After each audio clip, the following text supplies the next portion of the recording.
નમસ્તે મિત્રો, મારા કિચનમાં આપ સૌનું સ્વાગત છે. મિત્રો, આજે ગુંદા તેમજ કાચી કેરીનો સંભારો થોડી અલગ રીતથી અને ઝડપથી બની જાય અને ખૂબ જ સ્વાદિષ્ટ બને એ રીતે બનાવીશું. તો ચાલો બનાવીએ કાચા ગુંદાનો સંભારો. મિત્રો, આવી અવનવી રેસીપી જોવા માટે મારી ચેનલ સબસ્ક્રાઇબ કરીને બાજુમાં આપેલ બેલ આઇકોન પ્રેસ કરી લેજો, જેથી તમને મારી નવી રેસીપીના નોટિફિકેશન મળતા રહે. આ સંભારાને વધુ સ્વાદિષ્ટ બનાવવા માટે સાથે આપણે ચણાનો લોટ એડ કરીશું. તો સૌ પ્રથમ આપણે ચણાનો લોટ શેકી લઈએ. તે માટે હું અહીં લઉં છું 1/4 કપ બેસન. સાથે જ હું 1 ટેબલસ્પૂન જેટલું તેલ એડ કરું છું. મિત્રો, તેલ સાથે બેસન શેકવાથી સંભારાનો સ્વાદ ખૂબ જ સરસ આવે છે. તમે માત્ર ચણાનો લોટ એકલો પણ શેકી શકો છો.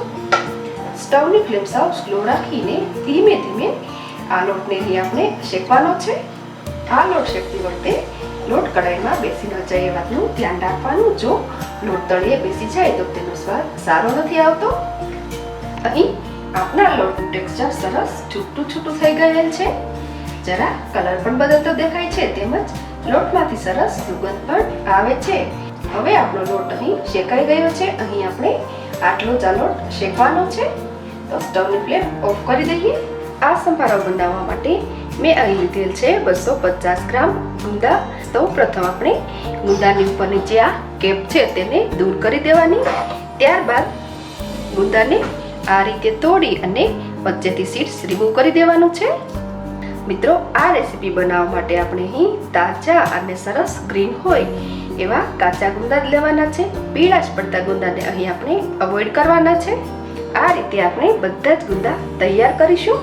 મિત્રો, ગુંદામાંથી ઠળિયા કાઢી લીધા બાદ તેમને ખાટી છાશમાં સીધા એડ કરવામાં આવે છે કે પછી દરેક ગુંદા પર થોડું મીઠું સ્પ્રિંકલ કરવામાં આવે છે. ત્યારબાદ આંગળીથી એક ગુંદા પર જે સફેદ સ્ટીકી પદાર્થ હોય છે તેને દૂર કરવામાં આવે છે. પરંતુ આ પ્રોસેસ થોડી ટાઈમ કન્ઝ્યુમિંગ છે, એટલે ડાયરેક્ટ ફટાફટ ઠળિયા કાઢી અને આપણે આજે સંભારો બનાવીશું.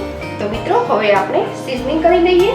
સીઝનિંગ કરવા માટે અહીં એક પેનમાં મેં લીધેલ છે 3 ટેબલસ્પૂન જેટલું કુકિંગ ઓઇલ. તેલ સરસ ગરમ થઈ ગયું છે તો રાઈ દાણા એડ કરી દઈએ. રાઈ દાણા ક્રેક થવા આવે એટલે જીરું એડ કરીશું. મિત્રો, સંભારામાં રાઈ અને જીરાનું પ્રમાણ ચડિયાતું હોય અને એને સારી રીતે ક્રેક થવા દેવામાં આવે તો એનો ટેસ્ટ ખૂબ જ સરસ લાગતો હોય છે. રાઈ જીરું ક્રેક થતા એડ કરીશું મેથી દાણા. મેથી જરા બ્રાઉનિશ થતા એડ કરીશું ચપટી હિંગ, તેમજ તરત જ એડ કરીશું કાપેલા ગુંદા.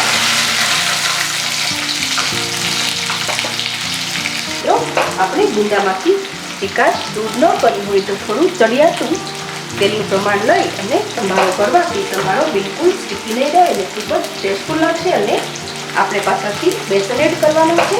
બેસનવાળા સંભારામાં થોડું વધારે તેલની જરૂર પડે છે. મિત્રો, સંભારાને સરસ તીખો બનાવવા માટે સાથે હું એડ કરું છું લાંબા કાપેલા 3 મરચાં.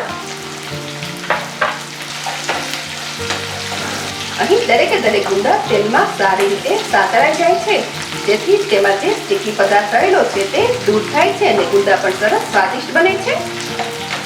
મરચાં એડ કર્યા બાદ એડ કરીશું મીઠું સ્વાદ મુજબ.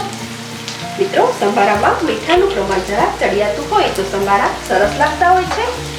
બધું મિક્સ કરી લઈએ.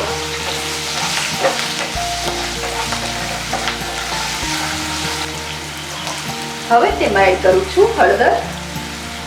મિત્રો, હળદર પાવડર આપણે ઉપરને સ્પ્રિંકલ કરીએ, પરંતુ તેલની સાથે એડ કરીશું. જો આપણે ઉપર હળદર સ્પ્રિંકલ કરીએ તો ગુંદામાં અંદર સુધી ભરાઈ રહે. મિત્રો, જ્યારે ખૂબ જ ઓછા ટાઈમમાં ગુંદાનો સંભારો તૈયાર કરવાનો હોય અને છાશમાં કે મીઠામાં ગુંદા એડ કરીને સ્ટીકી પદાર્થ દૂર કરવાનો ટાઈમ ન હોય એ સમયે તમે સીઝનિંગમાં થોડું વધુ કુકિંગ ઓઇલ લઈ અને ઝટપટ સ્વાદિષ્ટ સંભારો બનાવીને તૈયાર કરી શકો છો. અહીં ગુંદા પર સરસ ડિઝાઇન ઉપસી દેખાય છે. તો હવે હું એડ કરું છું લાંબી કાપેલી 3 કેરીઓ, જે ઓપ્શનલ છે, પરંતુ તેનો સ્વાદ અહીં ખૂબ જ સરસ લાગે છે. તે સંભારાને થોડી ખટાશ આપે છે. કેરીના ઓપ્શનમાં તમે લીંબુનો રસ પણ અહીં લઈ શકો છો. કેરીમાં જો જાળીઓ પડી ગયેલી હોય તો જાળીનો ભાગ દૂર કરીને એડ કરવાની. સંભારામાં કેરી જરા કડક હોય તો તેનો સ્વાદ સારો લાગે છે, માટે મેં કેરીઓ પાછળથી એડ કરેલ છે. બરાબર મિક્સ થતાં એડ કરીશું શેકેલો બેસન તેમજ હાફ ટેબલ સ્પૂન જેટલું ધાણા જીરું. ફરી બધું મિક્સ કરીએ. મિત્રો, મેં અહીં 250 ગ્રામ ગુંદા સાથે 1/4 કપ જેટલો બેસન લીધેલ છે, પરંતુ તમે સ્વાદ મુજબ બેસનની ક્વોન્ટિટીમાં વધઘટ કરી શકો છો. મિત્રો, અહીં મેં એડ કરેલ મરચાં મોળા છે માટે હું અહીં એડ કરું છું હાફ ટેબલ સ્પૂન જેટલું કાશ્મીરી લાલ મરચું. અહીં આપણે બેસન એડ કરેલ છે. બેસન સાથે ખાંડનો સ્વાદ ખૂબ જ સરસ આવે છે માટે હું એડ કરું છું 1 ટેબલ સ્પૂન જેટલી દળેલી ખાંડ.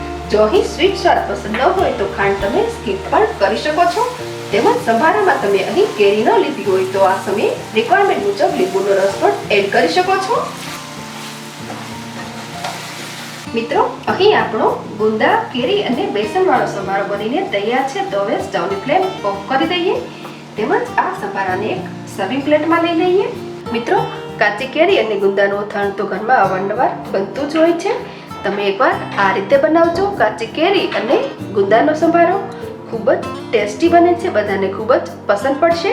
તેમજ મારી આ રેસીપી સારી લાગે તો લાઈક કરજો, મને કોમેન્ટ લખજો, તમારા ગ્રુપ્સમાં શેર કરજો અને અપડેટ્સ માટે ચેનલને સબસ્ક્રાઇબ કરી લેજો. ફરી મળીશું નવી રેસીપી સાથે. Thanks for watching.